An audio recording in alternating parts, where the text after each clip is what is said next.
Hello, everybody. Welcome back to the Yapping with Yucca podcast. My name is Kineo. I've never been on the podcast before, but I have been in the background. I think I've edited 2 of the latest releases of the podcast, and I'm super excited to be here today. So like I said, my name is Kineo. I use she, her pronouns, and I am a Yucca member. I'm not a staff member, but a member of the group. And I met Sofia. You guys know Sofia. She'll reintroduce herself in a minute. But I met her when we both went to UNM. We both studied environmental science and minored in sustainability studies. I also double minored in honors interdisciplinary art. But we met each other in the sustainability studies department. And then also became good friends at our time with UNM Leaders for Environmental Action and Foresight, which we might talk about a little bit today. I'm sure we will. They're still going strong. So yeah, go support them. But today we're going to be talking about books. So me and Sofia are both avid readers, and we have a really long list of books that have informed our personal activism, both by teaching us the history of activism, those who came before us, those who are doing work now, and the history of the land, and also just like inspired us to want to do more. And yeah, we'll kind of get into that in detail with each book today. I want to preface that we are focusing on nonfiction books today because when we went to go pick our books and make a list, we realized we have so many nonfiction books to talk about.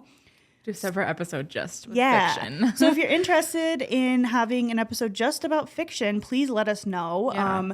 Comment down below in the YouTube when you listen on YouTube, and on Spotify, I think you can comment too. I'm not sure about Apple Music, but we're also super accessible on Instagram. Yeah, leave us an Instagram comment. Yucca.nm on Instagram. Awesome. Yeah, so I'll pass it over to Sofia. Oh, yes, and my favorite book genre is historical fiction. I have actually learned a lot from historical fiction. I think that it makes things a little bit more digestible sometimes, and easier to kind of like get the message across without sometimes like all of the real life atrocities. But anyway, Feels more personal too. Feels more like personal. It's like someone's story that you're like sympathizing with more. Yeah. But I do, since graduating college and sort of not having to read for school, I have picked up a lot of nonfiction books. I'm really excited to talk about some of those today.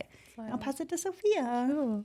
Hello, everyone. I'm Sofia, or Soph. I use she, her pronouns. I'm on the Yucca staff team. And if this is your first time listening to the podcast, I'll just give an intro of like what Yucca is. So Yucca is an organization based here in New Mexico.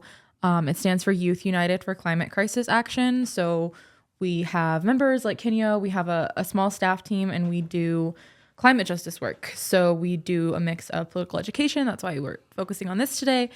Community organizing, policy work, and direct action and protest and civil disobedience. And this podcast has been a really fun project, and I'm really excited to share like books with y'all, and hopefully like you'll take away from this, even if you don't want to read these books, even if you hate nonfiction and you hate reading, like you'll learn something from like us telling you what we learned about from these books. And my favorite book genre is fantasy, I think, just in general. I really enjoy like, I always used to love Harry Potter, you know, those kinds of things where it's like a different world. But I think lately fantasy has gotten so like not oversaturated, but it's also like I think there's like little pockets of like more BIPOC people writing fantasy books that like tell cultural stories and tell the stories of the world, and like critique capitalism and colonialism in a way that's like separate from our own world. So I love books like that. Awesome. So kind of like we mentioned, me and Sofia are both avid readers. We've been reading since we were little. I think like what really got me started was like the Hunger Games and the Divergent series, so very dystopian. And recently we've gotten into a little bit of more like adult dystopian, which we can talk about in the fiction podcast. But I just want to talk about, before we list the books and get into that, like why reading is important to us. So I think when I started reading as a kid, like it was a bit of like an escapism and also just like really fun. Like I didn't grow up with like a big like TV presence in my household. My mom really didn't like us watching a lot of TV, and I am a huge introvert, and so my way of entertaining myself and escaping a little bit was by reading my little fiction books. And I was such a huge nerd as a kid, and not all of my friends read, so that was like not super cool and fun. But I think now reading is more cool, a little bit, not like more mainstream, but there's a huge community of people online who are reading. There's like Book Talk and Bookstagram and like all of these discourses and discussions online. And I think it's just so fun to be part of that community and like be part of that group. And again, so for me, reading is fun, entertainment, escapism, a way for me to sit down and just do one thing. But also reading is community for me. And not even just like talking about our fiction books, but just being people who continue to educate ourselves is like so important and so based in community and like talking about all of that. And I definitely think with like the Trump administration trying to completely dismantle education. And libraries. Yeah, and libraries and ban all of these books. So many of the books we're talking about today are on the banned book list, and some of them aren't even on the banned book list because they don't even know about them. Like they're so small, regionally based. So underground. Yeah. But yeah, like a lot of the books today are from local artists that we know about. So that's also really important to be like reading about the history of land and space and water told by the people who actually live and have a community connection with that. And are in the fight, you know? Yeah, exactly. And so that's really huge to me. And then, just like continuing to educate ourselves and like find a way to do that. My like personal belief about like art and activism is that everybody has a niche and something that really motivates them. So like some people are motivated by like video art or poetry or literally nonfiction books or fiction, dystopian fantasy books. And like as long as everyone can find a way to continue learning, like that's the most important thing. So that's for me like why reading feels so important. Yeah, totally. I definitely agree.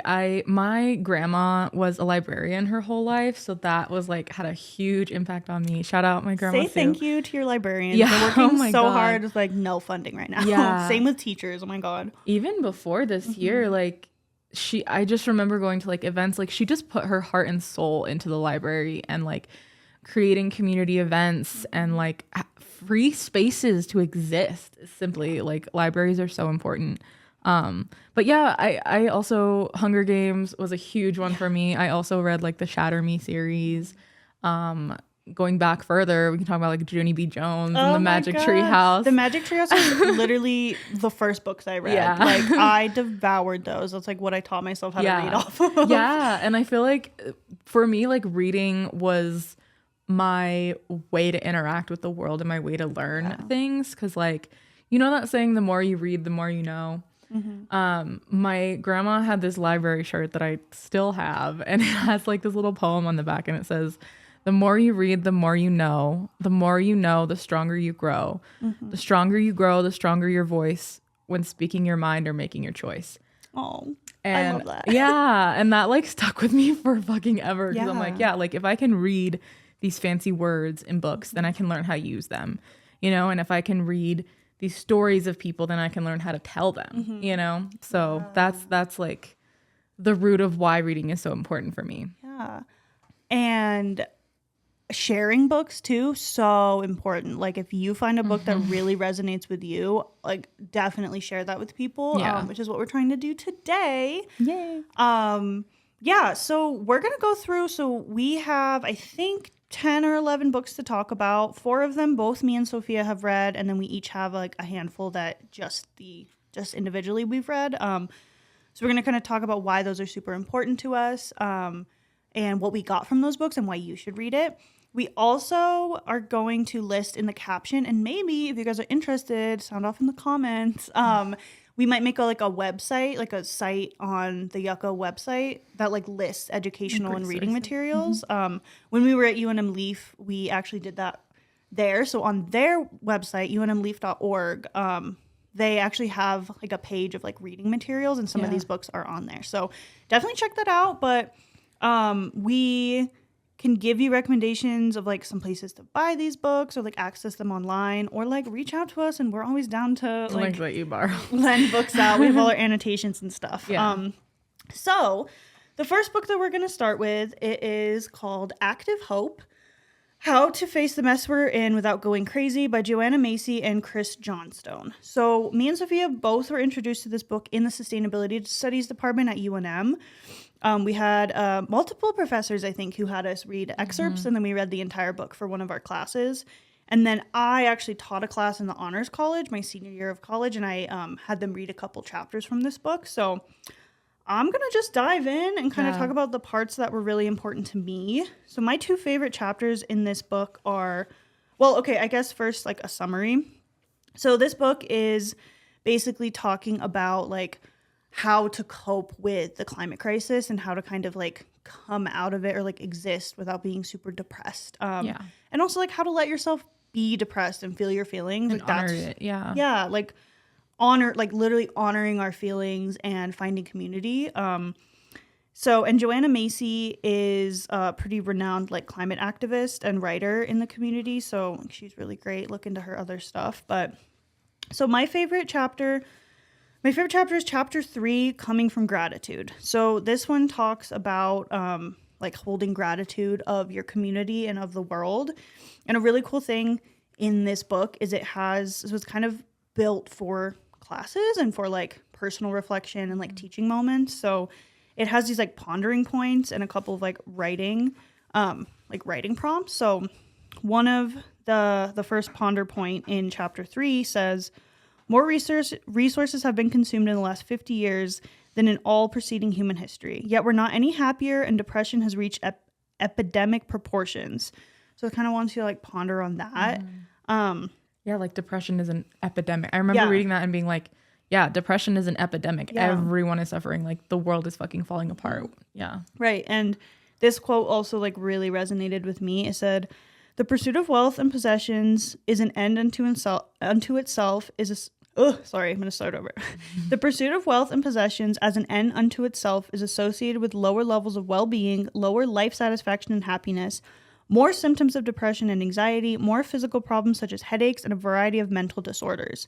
Reading that really, I think I was 20 when I first read that. That really resonated with me because I read this book like in the time that I started going to therapy and like journaling and kind of starting to actually do like self-reflection and like try to better my mental health. And this book and this chapter specifically really helped me to realize that mental health issues, some are genetic and some are, brought on by external things. And my depression, like all the depression that I feel, is based on the world being honestly shitty and like scary. And just the fact that, like it's so scary. The climate crisis terrifies me. And that leads people to feel hopeless and depressed. And I think that this book really reaffirmed to me that like, a lot of people are thinking that and feeling that, and like it's okay to honor your feelings and like be like sit in that and like feel your feelings. So that was really helpful. And I mentioned that I started journaling around this time, so I actually started doing gratitude in my journals, like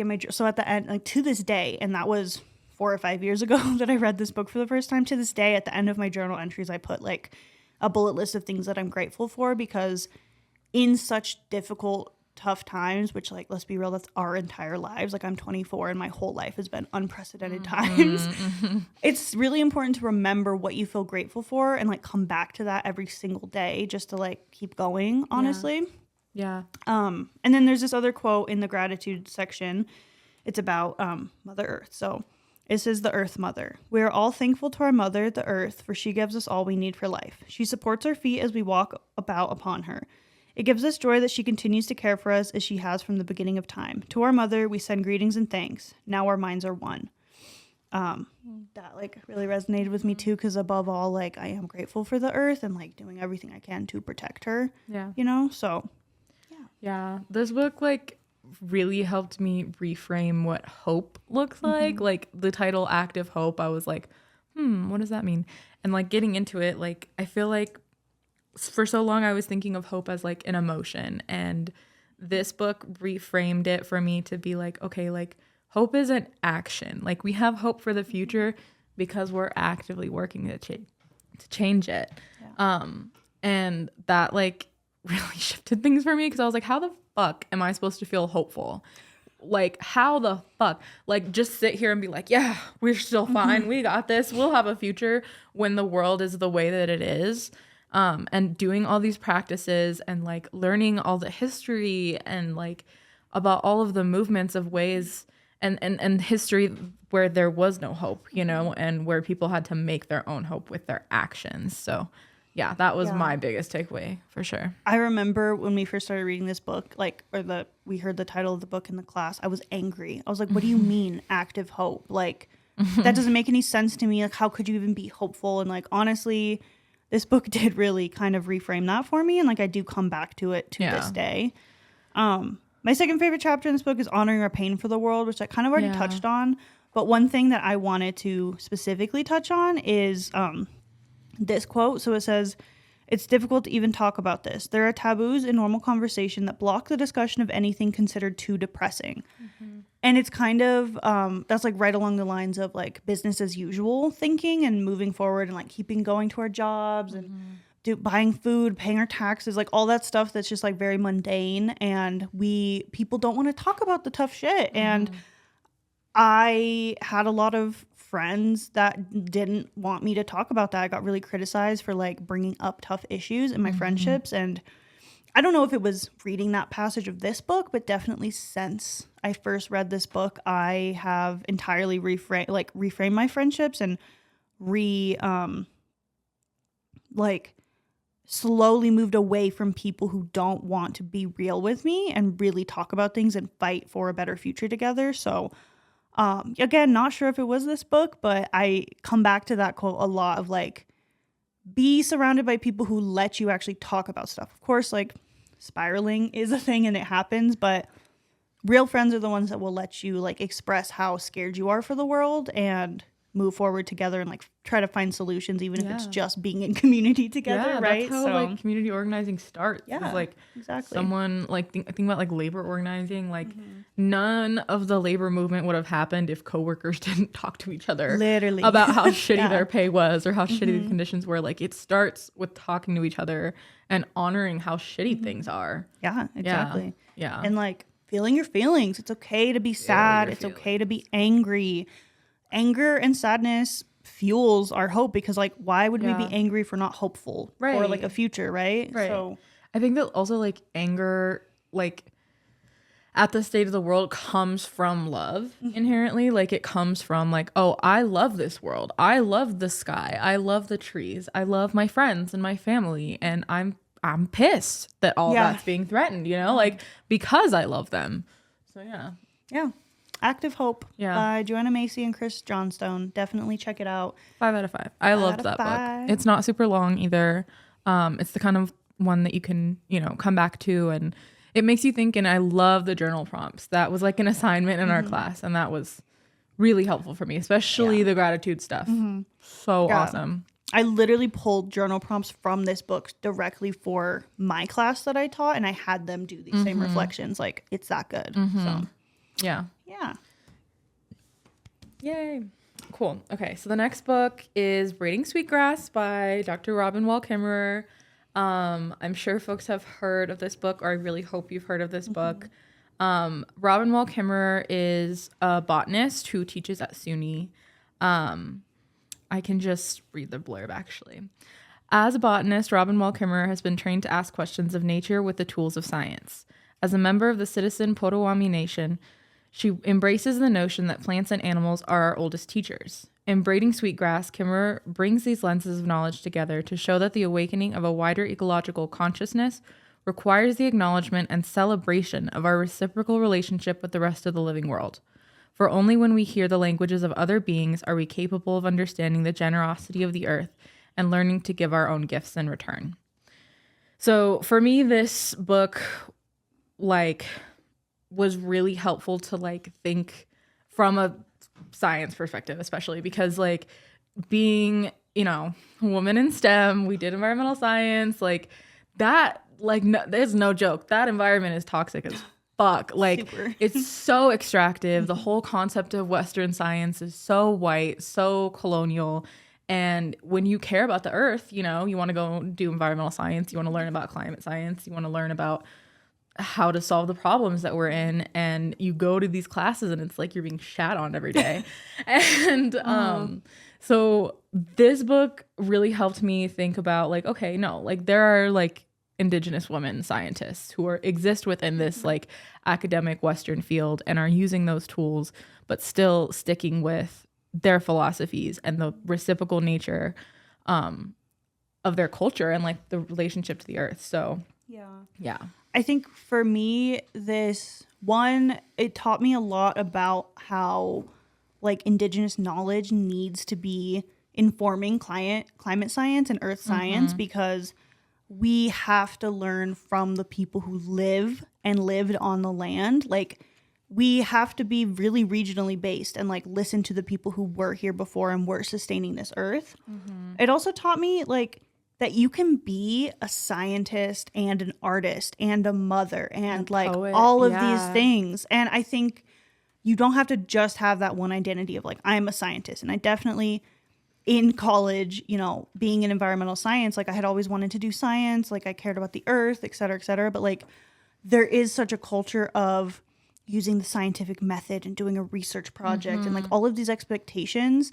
And this expectation that you go out after college and you just have this scientific mind, and like that's not helping anybody. That is not moving us forward, staying in that like singular mindset. And even like something we learned about in college was how to inform the public and how to communicate our science. And like I did a research project in college, like literally like I was in a fellowship with like it was a science communication fellowship. We had our research projects and we did a separate project to communicate that.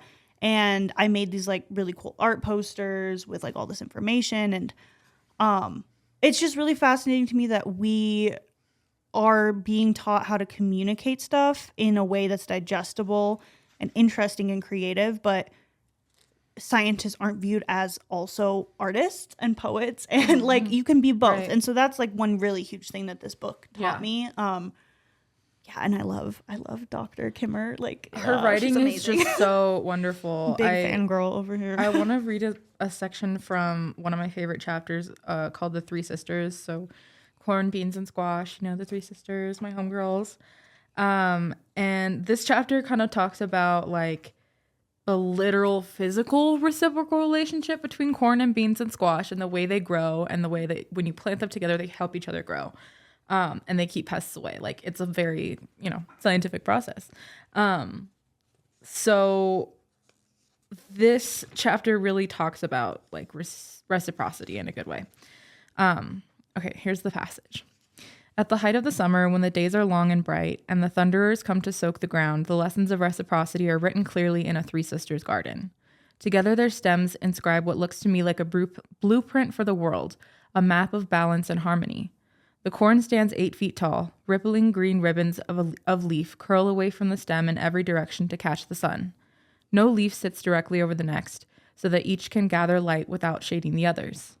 The bean twines around the cornstalk, weaving itself between the leaves of corn, never interfering with their work.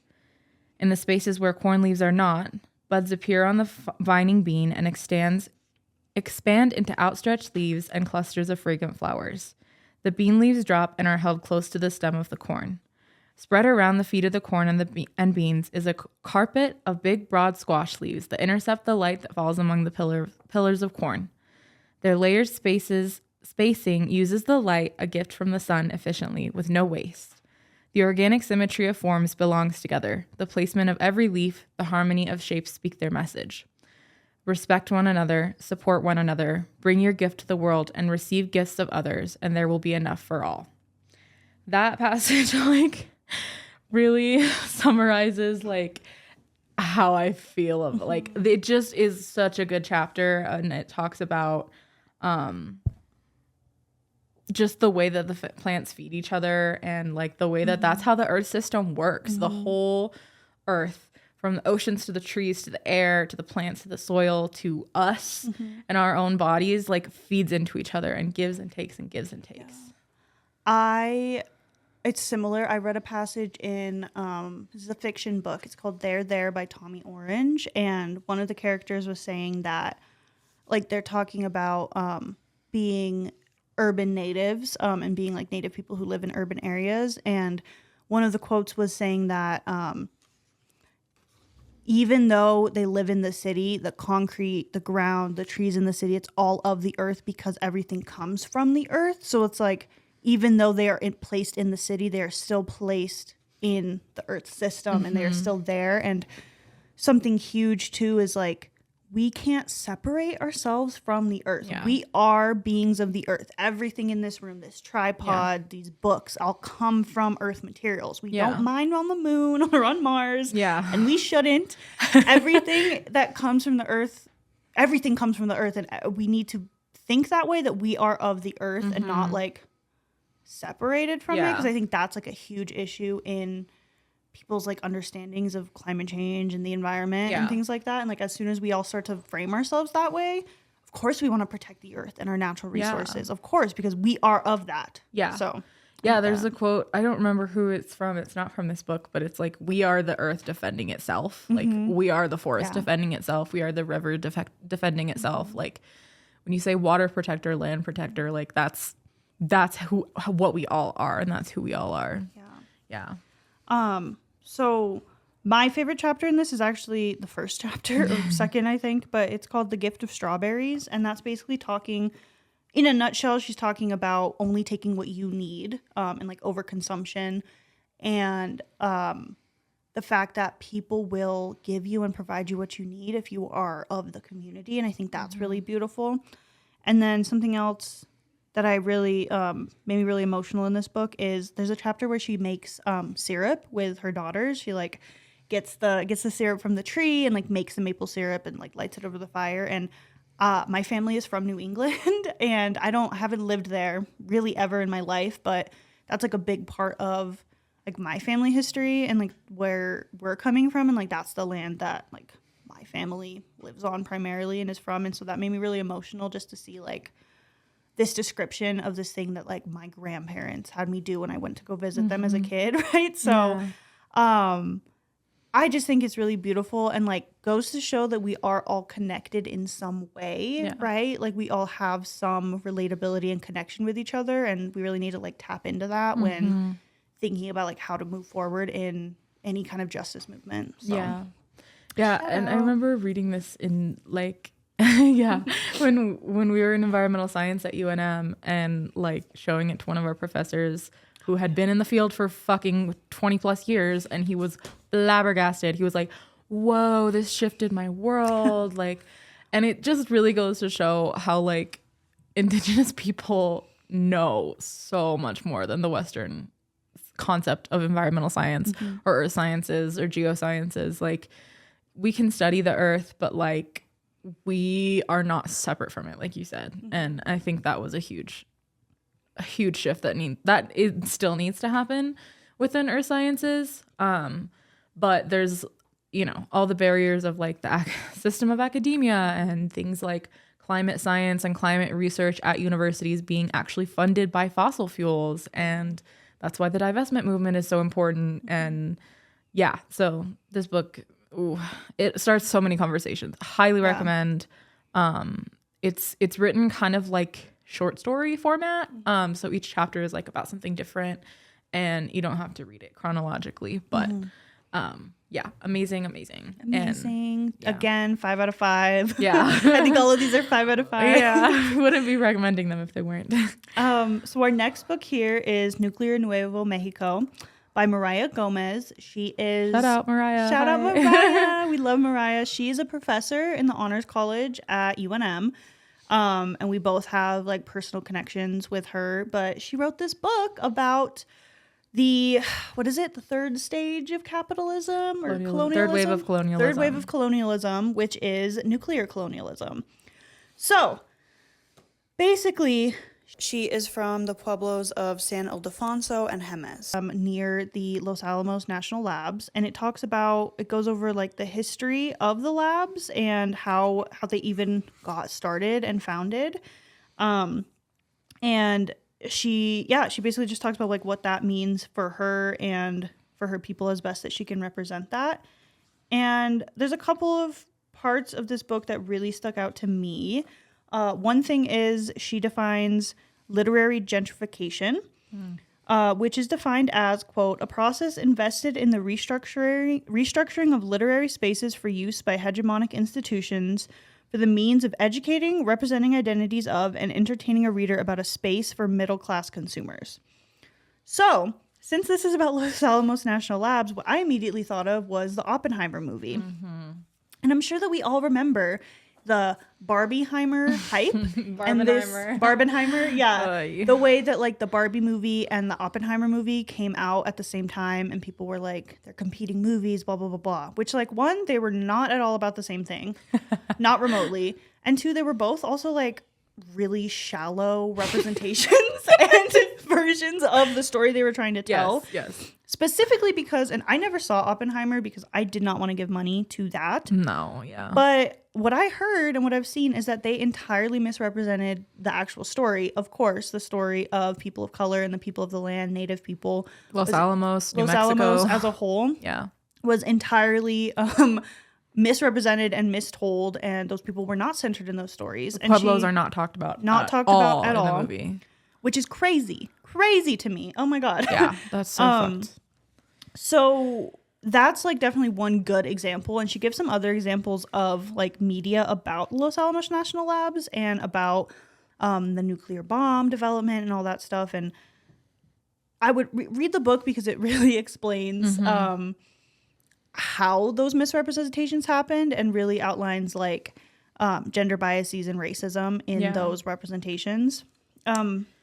Yeah. And then another thing from here is she defines the tenets of nuclear colonialism and kind of lines those out. So the tenets of nuclear colonialism are intergenerational trauma, disease and death, and contamination. And you can see in New Mexico being like a sacrifice zone. And actually in this book, she goes so far as to say that Mexico isn't even a sacrifice zone because they don't care enough about us in New Mexico, about the people. To call it a sacrifice. Call it a sacrifice. Yeah. And they're not in their eyes, they're not sacrificing anything. Which, I mean, I totally agree with her in that either they are sacrificing it and they just don't care, or like they don't even view it as a sacrifice. So I think that we are viewed as like a sacrifice zone. Like we've been classified, New Mexico has been classified as a national energy sacrifice zone because we have uranium and we have oil and gas, and the government just thinks they can extract and sacrifice. The thing that's being sacrificed is the people, the people and the land and the health of the people and the land. And I want to talk a little bit more about this book because, like, okay, this. First of all, the cover is freaking really cool. We'll do a little zoom in on it, but it's like an image of the Virgin of Guadalupe in like a mushroom cloud. And this book talks about both nuclear energy and nuclear weapons, which a lot of the times, and I'll speak as someone who's been in the kind of like the energy policy space, nuclear energy is not renewable. Like, don't get it fucking twisted. It is not renewable. We have, first of all, limited amount of uranium. It's so unethical. The history of uranium mining in New Mexico specifically is so fucked up. Generations of people have cancer. People are still have cancer. People have abandoned uranium mines all over the state. Arizona and Utah and Colorado too. Like, it's so fucked up. And then in terms of like the nuclear energy fuel cycle, it doesn't emit carbon when you're actually making the energy, but all of the transport, the waste lasts for hundreds of millions of years. It's not renewable energy. Don't get it twisted. Nuclear energy is not the solution to the climate crisis in any way, shape, or form. And it also takes so much fossil fuel energy to build, transport, and process nuclear energy. Yeah. Like these nuclear like processing areas, whatever they're called, they don't pop out of the ground magically, right? And like they're not using nuclear-based energy to build those. So like it takes so much just to input and to get to that point. And then the transportation is dangerous and cost inefficient and fuel inefficient. Still emits carbon. Like we're not running cars off of nuclear like energy, right? And two things here is New Mexico entirely is a sacrifice zone, even if nuclear energy wasn't mined and produced here, but it's transported and stored here too. So in college, I learned that just by transporting nuclear energy, like there's two main freeways in New Mexico, and it's the I-40 and I-25, and they intersect in the middle of Albuquerque.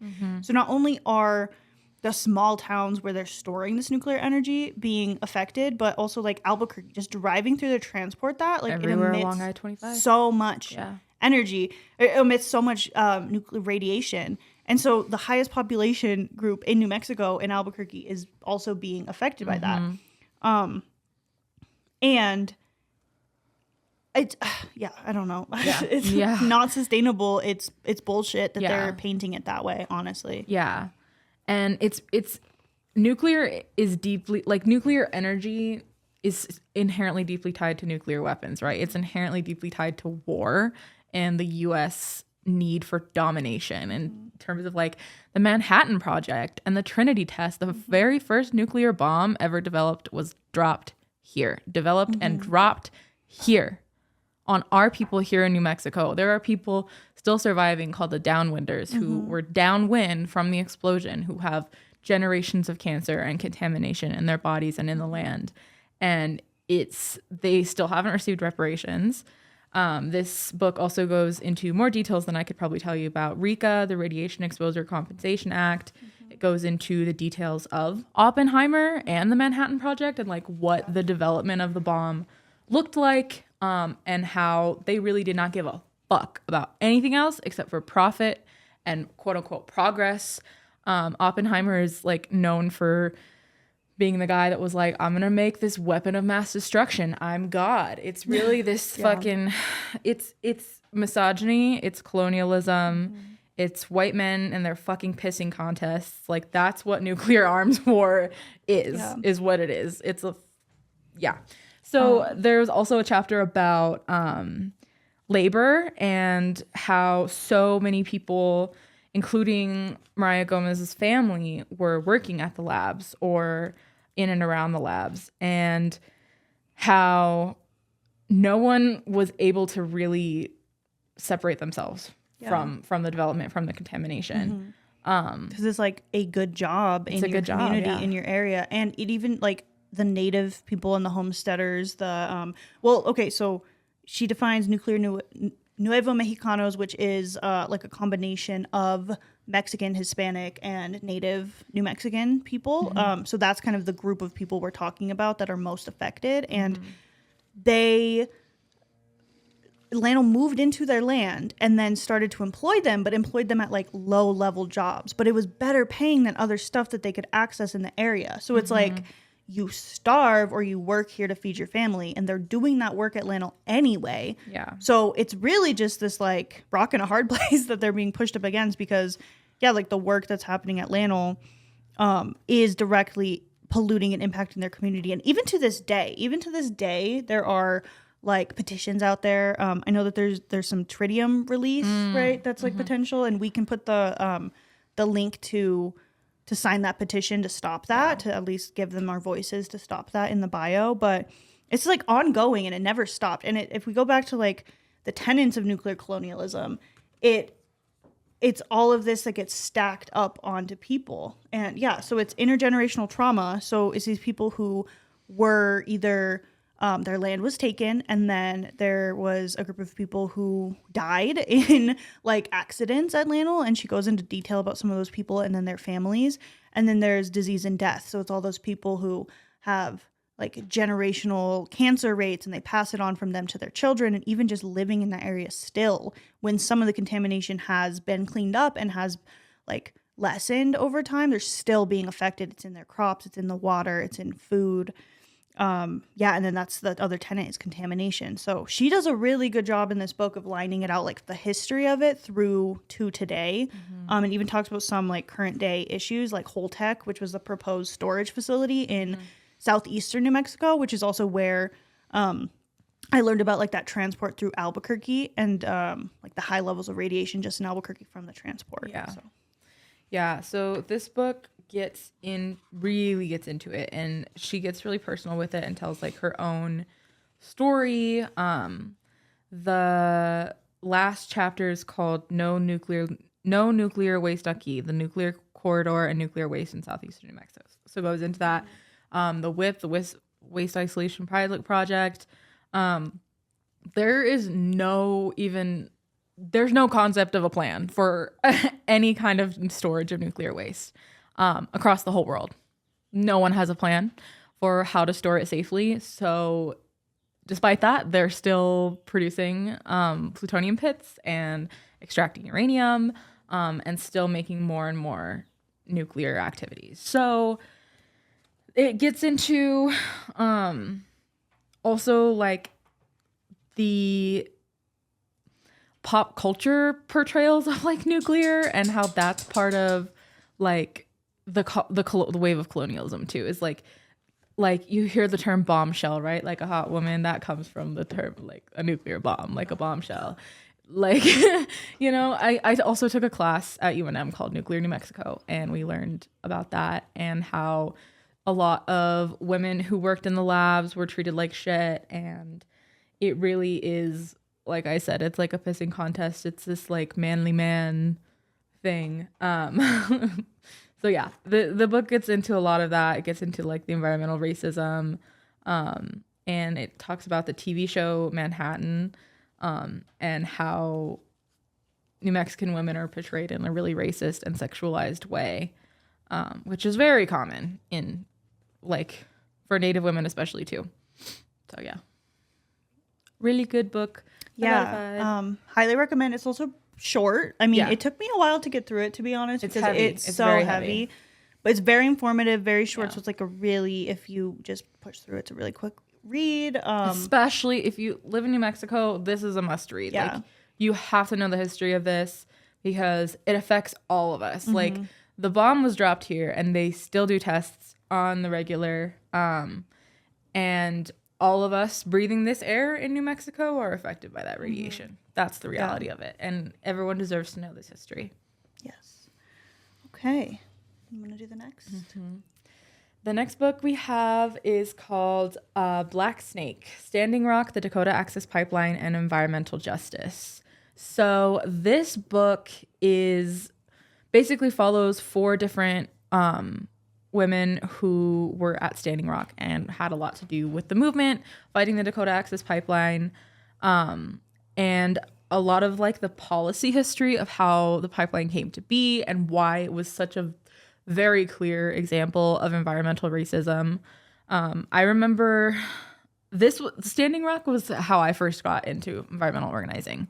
When I was in high school, I was in my school's Native American club. One of my friends was the president of the club, and she was like, I know you're not Native, but join because we need more people. And then Standing Rock started happening, and we were like, shit, we need to do something, you know? So we started fundraising and organizing and learning about what environmental racism is. And that was when I first heard the term environmental justice.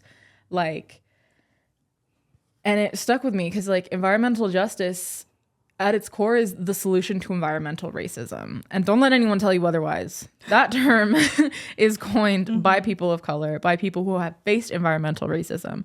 Environmental justice means fighting the systems of colonialism and capitalism and racism that cause environmental harms disproportionately to people of color. And so this book goes really, really heavy into like how the camp started to become a thing, what it was like living at the camp, what the militarized police force was like.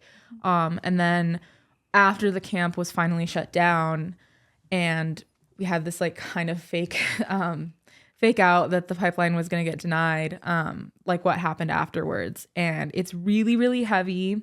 It's so important though. And yeah, I had a great time. Not great time, not happy time, but I had a very informative time reading this book.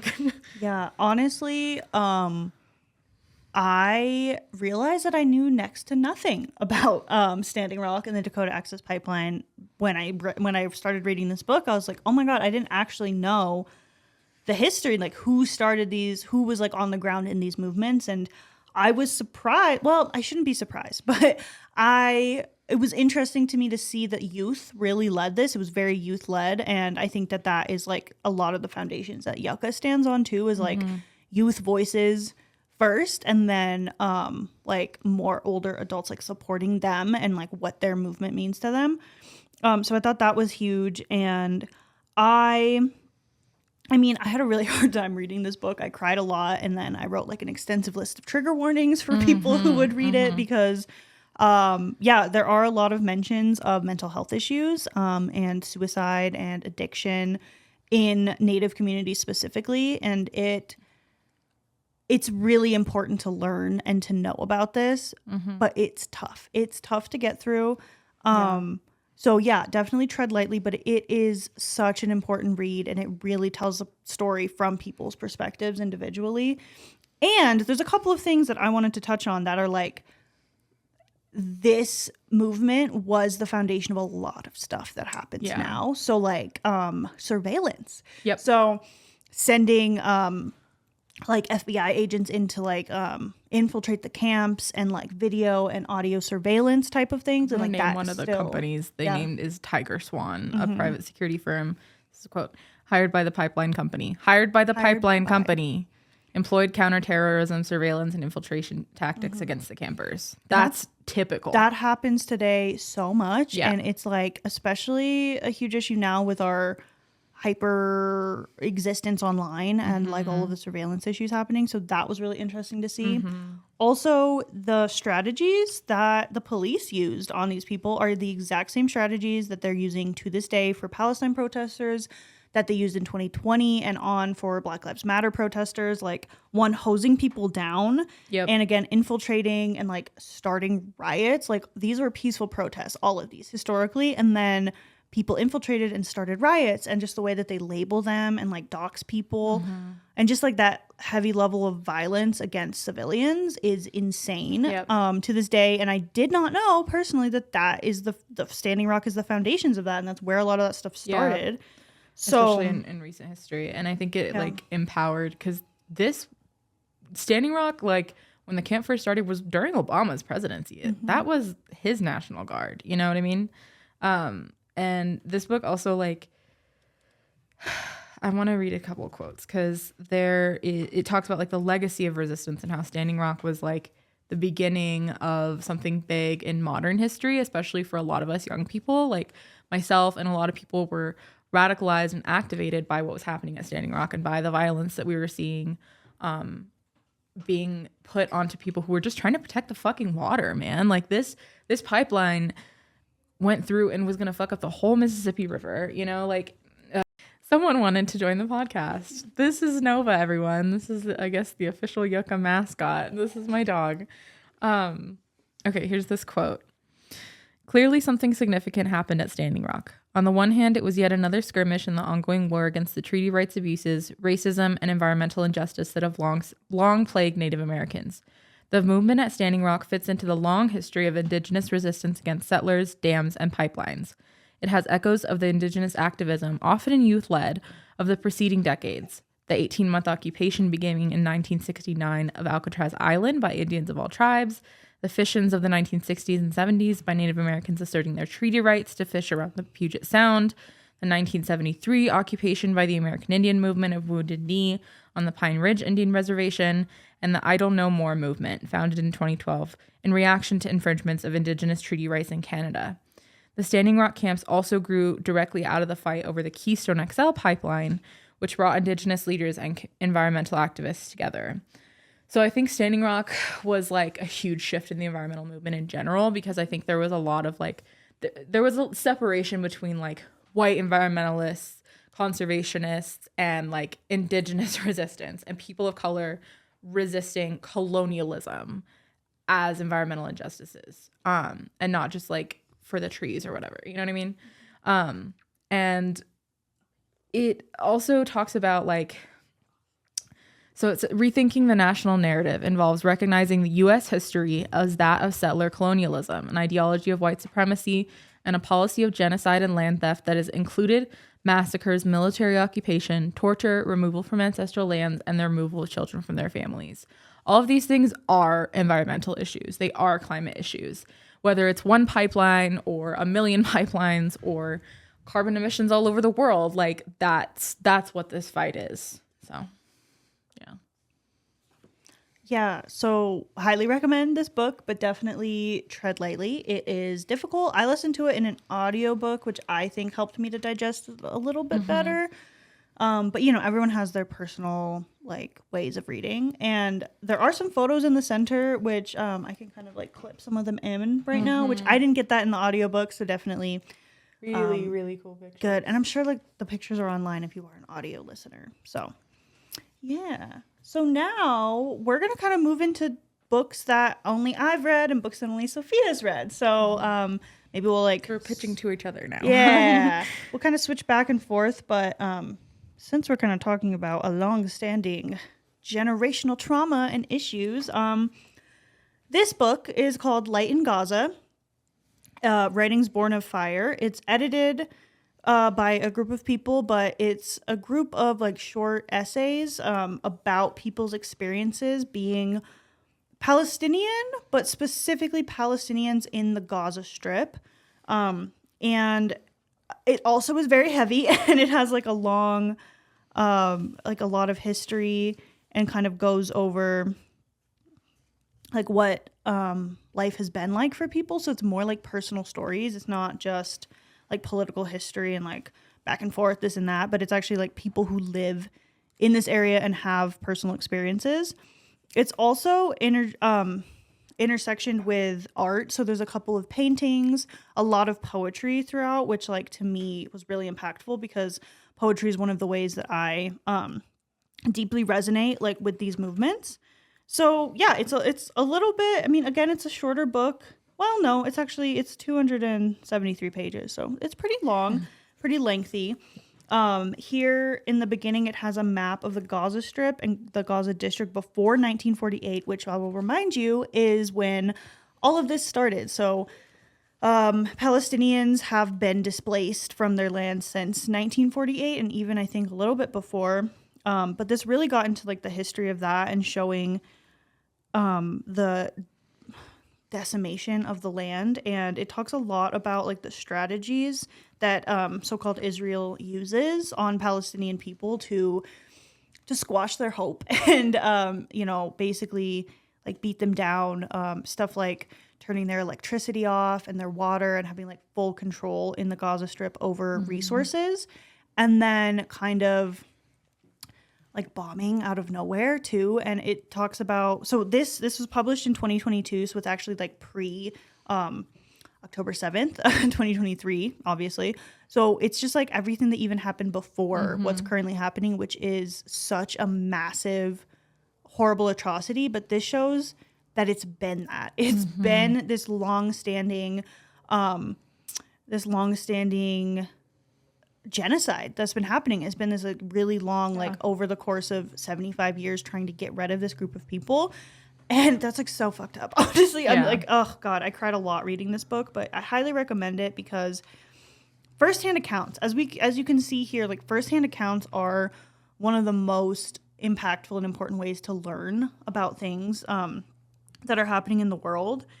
And yeah, I don't even know if I can like get into reading like quotes from this book, but I highly recommend it. I took it really slow. Also, I would read a chapter at a time, read a poem, and then really like sit on it because it's a lot to process. But my biggest takeaway from this book is that either Israel learned from the U.S. or the U.S. learned from Israel because they are doing the exact same shit. And you could see it in isolated communities in the United States. Like, because a lot of it's happening like across the whole country in the U.S., but like in specific small communities, like with Hurricane Katrina in New Orleans, it's a lot of the same stuff, like isolating communities of color in one group in one area, and then letting them take the brunt of like destruction and natural disasters of like Oakland, California, of certain communities and groups of people in like certain neighborhoods in New York City. Like there are just like really specific examples that you can see that Cancer are like Alley in the yes, South. exactly. That like these, and since Gaza is about that like that size of like that small community, like they're just isolating and pushing them. And yeah, I think it really just taught me a lot, like how the Black Snake book taught me how the police brutality and these strategies that are being used to this day started here. Again, a lot of those same strategies that were used in the Holocaust, that were used like in internment camps in Japan, are being used in the Gaza Strip now and are being used in specific communities in the U.S. So I think it's a very informative book. Amazing, like, firsthand accounts. Also, there is a storyline of a queer man in this book, which I think that's a big argument a lot of people use against the Palestine movement, is like, why are queer people pro-Palestine? One, because it's all fucking interconnected and we're all like, I'm human. injustice anywhere is injustice everywhere, right? Like, but it does do a really good job of like him showing that like what his existence is like there, and like that he is still an activist and fighting for that. So that was really important to me, to have that representation as well. So yeah, fantastic book. I highly recommend. Again, a lot of trigger warnings and a lot of, it's very tough to get through, but very important. So yeah, I think I have not read this book. It's definitely on my list. I think that like the movement for Palestine lately has like, especially in the US, I'll say, because it feels like we've decentered Palestinian people themselves.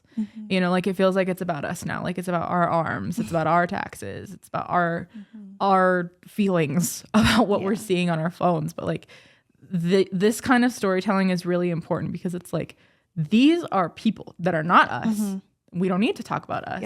We need to talk about people in Gaza. You know what I mean? It's exactly that. It's firsthand accounts, firsthand stories. There actually even is a chapter about, it was a teacher, or he runs a library, something like that. But it talks about education and books and how important that is, and like his movement to give people access to education and books and learning as like a way of keeping people, giving people hope, keeping people educated, because that's how we fight, right? We fight by being educated on these issues. So that just feels so important to me. It's an amazing book. Yeah. Light in Gaza. Light in Gaza. Cool. My next book that I'm going to talk about is called Environmental Justice in New Mexico, Counting Coup by Valerie Rangel. So this book is more of like historical documentation.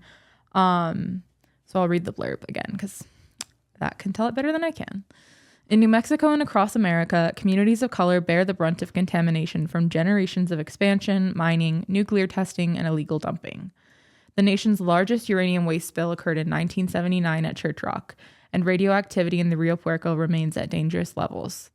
The National Trust for Historic Preservation listed Mount Taylor as one of the 10 most endangered historic sites in America. After decades of sickness from Rio Grande River water, the first female governor of a Pueblo nation, Verna Olkeen Teller, led tribal members to a Supreme Court victory over Albuquerque. Valerie Rangel presents stories of strife and struggle in the war to protect the integrity of natural systems, rights to religious freedom, and the continuation of traditional customs. So this gets into, there's a couple different chapters. So it talks about like Albuquerque specifically. That chapter is called Urbanicide of Burque. Scorched earth policy and militarism, the Four Corners, and like what land sacrifice zones mean, uranium mining. Let's see. There's a chapter called Fantasy, and also about Chaco Canyon. So it's kind of long. It's almost 200 pages as well. But it gets into like what environmental justice fights have looked like here in this state for our communities. And full honesty, I haven't read the entire book. I also read like a couple chapters for my environmental justice practicum class at UNM. And you know, a class is good when you read sections and then you're like, I need to go buy this book for myself, because that's what happened for me with this book. And there's also a lot of pictures. There's a lot of testimony.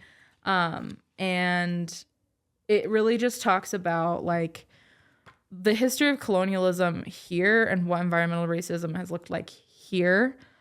So I think it's really, really important for anyone who is getting into community organizing or cares about environmental issues, like learn the history of where we're living. Again, first-hand accounts, so important. Yeah. Which brings me to my next book. So this is called 1001 Voices on Climate Change, Everyday Stories of Flood, Fire, Drought, and Displacement from Around the World. This is by Davy Lockwood. This was actually turned into a viral like Instagram phenomenon back in 2020, 2019, something like that.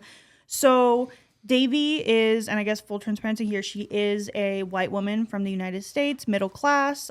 She's a queer woman, so that definitely adds to her perspective. But she travels the world over the course of 15 years to get firsthand accounts of people and like what water and climate change movements mean to her. So she would have a sign that said, "Tell me a story about climate change," or "Tell me a story about water." And then she basically just like recounts her travels and her stories, and like sometimes she names people, sometimes she doesn't. She did a lot of just like gathering information and putting it into this book, and I liked it because it was really interesting to see people's different perspectives from around the world and like the different issues that specifically affect people. So she went from like this tiny island in like around the Philippines. It's not the Philippines, but like close to there. I don't even remember it's listed here. She lists her countries that she goes to. Yeah, so she starts in Tuvalu, and then she goes to Fiji, New Zealand, Australia. She's out at sea on a boat, Thailand, Laos, Cambodia, China, Kazakhstan, Morocco at the UN climate talks in 2015, 2016. Then she goes to the United States, Canada, Peru, Denmark, Sweden, Norway, Turkey, and the United Kingdom. And as she travels around, she finds people who don't even know what climate change is. She finds people who are activists about climate change. She goes to protests and these UN climate talks. She goes and she finds people who know about climate change but don't believe in it. And she tells their stories too. She tells stories from these small villages of people who like barely have any land and their island is sinking and water is a huge issue to them. And it's just really fascinating. Firsthand accounts again, but from all over the world and a bunch of different countries. And she is sort of this... She really tries to be like an unbiased, neutral perspective, and she doesn't ever like goad anybody on or like, I mean, I'm sure that she taught people, but she was never like, well, climate change is real and you should think this. And like, she's really just collecting stories of what people believe. Yeah, that's important. Yeah, it was really great and like really good to see too, why some people didn't know or care or believe about climate change, which I think can really inform like our activism. And like one of our big things is how do we get people to care? Right. How do we get people to care? How do we communicate that? And this really just like informed that for me. And like maybe the perspective of like an older gentleman in New Zealand who's a farmer doesn't like have as much impact on like us in New Mexico, but like it does. It's like our farmers here in New Mexico, some of them don't believe in climate change. Some of them are heavily affected by it. So you really can like piece all the pieces together and kind of like form, I don't know, like one human understanding and belief. It was just really cool. It's not short. It's, about 300 pages, but it's so easy to get through. It's just like, it's a breeze. It's just reading all these stories. You can take breaks. There's like, she sections it off by the country. Like each chapter is a different country that she's at. And she's honest too. She's honest about her travels and like what it's like being a woman, being a queer woman traveling around the world. Like she kind of lists which countries are more dangerous for her. She talks about some of her encounters. She gets sick about halfway through her journey and has to come home and recover. And I don't know. I really like it. And I remember seeing this movement, these like posts on Instagram back in the day. And that was really cool to see. So the one quote that I guess I'll leave you with from this book is that she said, "There are as many ways to be an activist as there are people on the planet."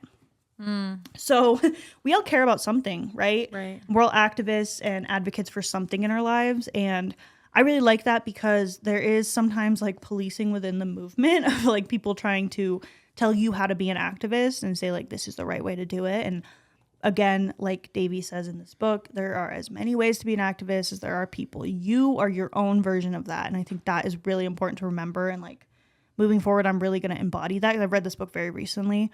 So moving forward, I'm definitely going to embody that. Like I am an activist because I am.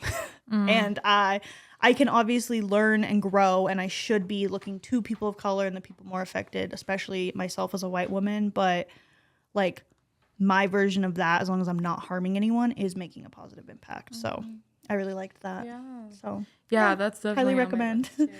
Yeah. 1001 voices on climate change. Love it. 1001 voices. Yeah. Thank you. My next book that I wanted to talk about is The Militarization of Indian Country by Winona LaDuke. This is another kind of like historical-ish book. And it also is like a story. Winona LaDuke is a poet. So the preface starts by talking about like the military, and she prefaces it by saying, "I do not hate the military. I do despise militarization and its impacts on men, women, children, and the land. The chilling facts are that the United States is the largest purveyor of weapons in the world, and that millions of people have no land, food, homes, clean air or water, and often limbs because of the military funded by my tax dollars. Countless thousands of square miles of Mother Earth are already contaminated, bombed, poisoned, scorched, gassed, bombarded, rocketed, strafed, torpedoed, defoliated, landmined, stripped mined, made radioactive, and uninhabitable. I despise militarization because those who are most likely to be impacted or killed by the military are civilian non-combatants. Since the Second World War, more than 4/5 of the people killed in war have been civilians. Globally, there are some 16 million refugees from war, and that's an old number, right? So it gets into what the effect of the military, the U.S. military, and militarization has been on Indian country in general, so all over the United States. And it does have some sections that specifically focus on New Mexico. Like there's a section on Los Alamos National Laboratory on Pueblo land. The infamous weapons lab has had more than its share of fires and toxic leaks. The laboratory was built on more than 43 square miles of land taken from the Santa Clara and San Ildefonso Pueblos. These communities have not only lost access to sacred sites, but have experienced the toxic effects of plutonium from the facility's waste dumps. So it goes into like, it talks about the Navajo code talkers and like the experiences of Native veterans and how like Native ways of life, like ceremony, are a lot of the times the only thing that saved Native veterans from the PTSD and the physical, emotional trauma of being in war. And then it kind of ends with a chapter on the future, so the military in the future. So I'll read this other part. So here we are in the 7th generation and well into a new millennium. We face immense challenges ecologically, economically, socially, and individually, challenges that threaten humankind and the planet inseparably. Many of these challenges stem from the historic role of the U.S. military in implementing the doctrine of manifest destiny. Indeed, creating and maintaining the worldwide American empire with the most expensive military on the planet has huge implications, whether in Native America, Southeast Asia, the Middle East, or anywhere else. The costs in every sense are astronomical. So it kind of goes into what like started, right? Like this militarization mindset, and that is like manifest destiny. That is not anything new. It's not just Trump. It's the foundation of the U.S. empire itself. It's the doctrine of discovery going back 1,000 years, going back to colonization and Christian colonization and Catholic colonization, and how that still affects us every single fucking day. And it also talks about like kind of tactical ways to repurpose military resources and like the way overspending of the U.S. military, clear ways to support veterans, Native veterans specifically, and then has a whole bunch of sources. So really, really good book. It's very short, pretty good read. And I think it's important to kind of like think about when we think about like climate work, climate justice, to think about the military as a perpetrator of climate change, as the U.S. military is the biggest polluter on the planet, on the fucking planet, y'all. Like, that's where our money is going to. So much money. And it's hurting us so much more than it's helping us. Like, whether you're getting better benefits or whatever it is, like the military and the military industrial complex are so harmful to the land and to humanity. So yeah, 5 out of 5 recommend this book.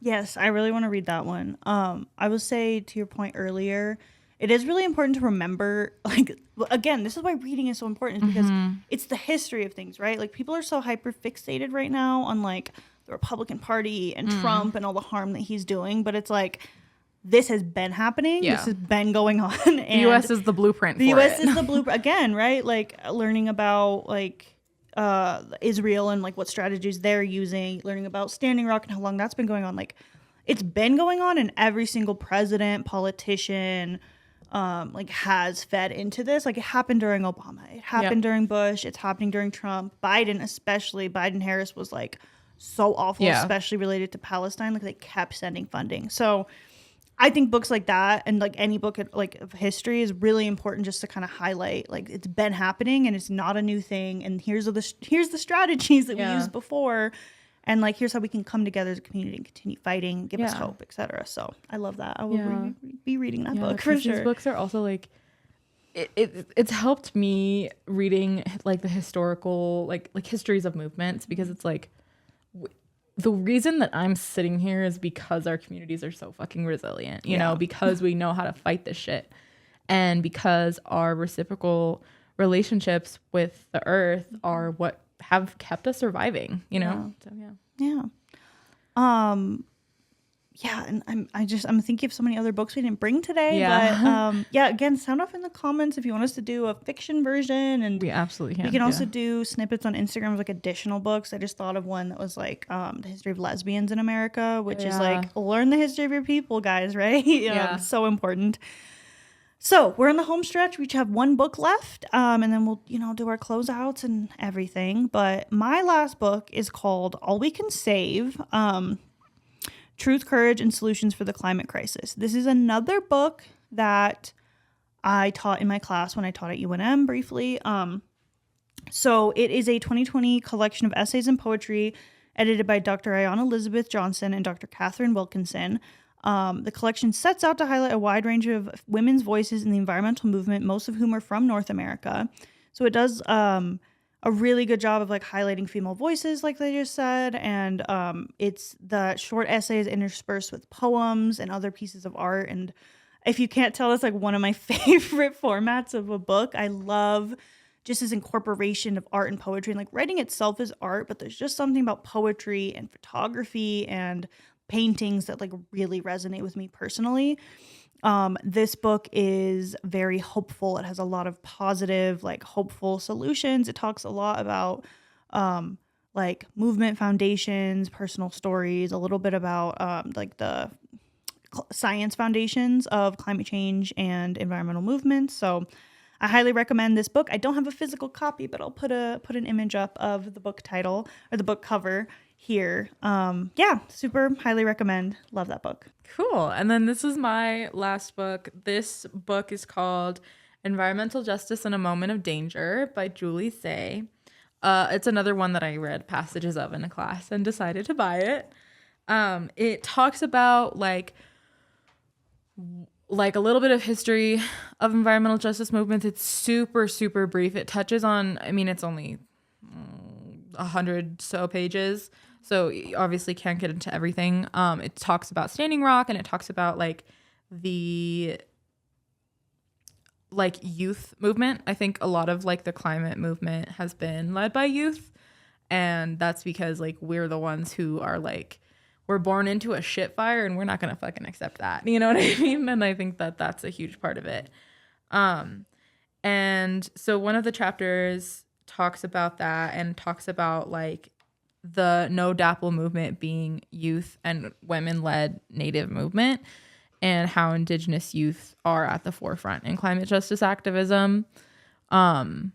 So yeah, I think that one quote that stuck out to me from that chapter was like, it says this chapter reappraises the histories and theories of environmental racism and the role of Native struggles as fundamental to environmental justice, particularly in Indigenous conceptions of nature and of human and more than human life based on interconnection, like we learned in Braiding Sweetgrass. This worldview is radically anti-capitalist. That stuck with me. Like, it's anti-capitalist. Capitalism is colonialism. Point blank, period. So that part stuck with me. It talks about like how art had a huge piece to play in the No DAPL movement. It talks about like environmental racism and different like manifestations of environmental racism in the US. It talks about Flint, Michigan, and a lot of different water struggles.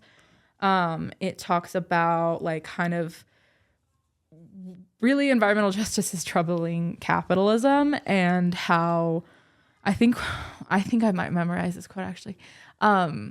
Like we should be troubled by the world and we should seek to trouble it. I remember that from this book, at least from this author for sure.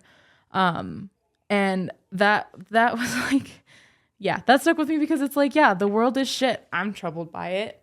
And I'm not going to just like sit with that. I'm going to do something about it. And yeah. And then it ends, this isn't a spoiler because it's a nonfiction book. So environmental justice movements reject the slow deaths and fast violence everywhere. Environmental justice is about living and loving beyond the shadows and the numbers. It is about love and creation in a moment that fetishizes death and spurns care. It is about reclaiming the ethics of morality and widening the circles to respect land and home and to acknowledge trauma and history. We have much more work to do. Welcome to the future. I love that. Yeah. I also really like that, like, the world troubles us, so we should trouble it back. Like, if you're bothered by something, challenge it, right? Don't just give into this, like, business as usual movement. And it like, is of the course, way it is. Live your life, read fun books, get matcha lattes, you know, like, do all that, like, amazing fun stuff. And of course, we still have to go to work. We still have to do this stuff. But, like, if something bugs you, if something rubs you the wrong way, fucking challenge it. Stand up against it. Speak your mind. It's so important. And, like, that's one of my big philosophies is, like, if something bothers me, I'm going to say something about it. And that's, like, the whole foundation for my activism is challenging all the bullshit. And these books have helped to empower me to do that, and also informed what I should be challenging, like what the issues are. So thank you guys for listening. Yay. We love reading, as you can tell. There's some books here at the front that we personally haven't read, but they're in the Yucca office. So this is The New Jim Crow, Mass Incarceration in the Age of Colorblindness, and An Indigenous People's History of the United States, which I did read a few excerpts of this in high school, but it's an updated version. Yeah. So there's also a graphic novel version, which we have displayed right here. Super fun, super kid friendly. Very kid friendly. Get your kids started young, you guys. I started reading when I was like 3 years old. As soon as my eyes opened, I was reading books. So important. It helps you form empathy. It helps you form language. It helps you form connections to the world around you. That's what reading is. And then you get to have a bestie that also loves to read. And we can talk about share that. So I love that. We're going to include a list of all of these books in the description. And if you guys are interested, we can make a website too that has like fiction, nonfiction books. Let us know if you want us to do a fiction version. We might anyway, but please let us know if that's something that you'll be into. And then, we wanted to list some places to get like inexpensive books because reading can be really expensive. So I know that if you have a Kindle, a Nook, an e-reader of any kind, you can download PDFs on the internet and some websites. Your library, get a library card, support your librarian, support the library. Get a library card and you can download almost anything for free if they have an ebook version of it, audiobook version. I love the app Hoopla. It has comic books and audiobooks. And then if you want to purchase copies, Abe Books online is really inexpensive. I bought a lot of textbooks in college off of there. We just bought like a book club book on there too. And then thrift books as well. support your local bookstores. So in Albuquerque, the ones I can think of are Organic Books, which is in Nob Hill. It's on Central and Carlisle. That's actually owned by a professor at UNM who I had in college. So definitely go support his business. And then Bookworks is in the North Valley. And then Quirky Books. Quirky Books is queer also in owned. the International District. That's a used bookstore. Yeah. So Love used bookstores. let us know also, like, if you live in the area or like if you live in, I don't know, San Antonio, Texas, like what are your places to buy books? Like let people know, share the information. Thank you guys so much for listening. We are going to do, if you're interested, a bonus episode in this series where we talk about the Hunger Games specifically, because both of us, like, were born and raised, grew up on the Hunger Games. Born and raised in the Hunger Games. No, but, like, seriously, we both, like, grew up reading it. They just came out with Sunrise on the Reaping, and we're going to invite a couple of our other bookish Yucca friends to talk about that. So look out for a bonus episode coming up soon. The Hunger Games is one of those really popular books in, like, pop culture and media that even if you've never read the books, you've probably seen the movies or heard of the movies. Clips of the movies. And at least you know, like, Jennifer Lawrence. So Josh Hutcherson. We will get into the ways, all the ways that the Hunger Games is a reflection of our real life and our country right now, and the way that author really is amazing. Shout out Suzanne Collins. And it's been making me think a lot lately, especially. Pre-spoiler warning, we will be talking about Sunrise on the Reaping. So if you don't want to get those spoils, I'm going to let you know so many times, just spoilers. So thank you guys so much for listening. Like and subscribe, leave comments on here. Please show us your love and keep listening. We really want to keep doing this and just, like, sharing information, bringing people in our community in. So we appreciate you all. Thank you so much. Thank you. Bye.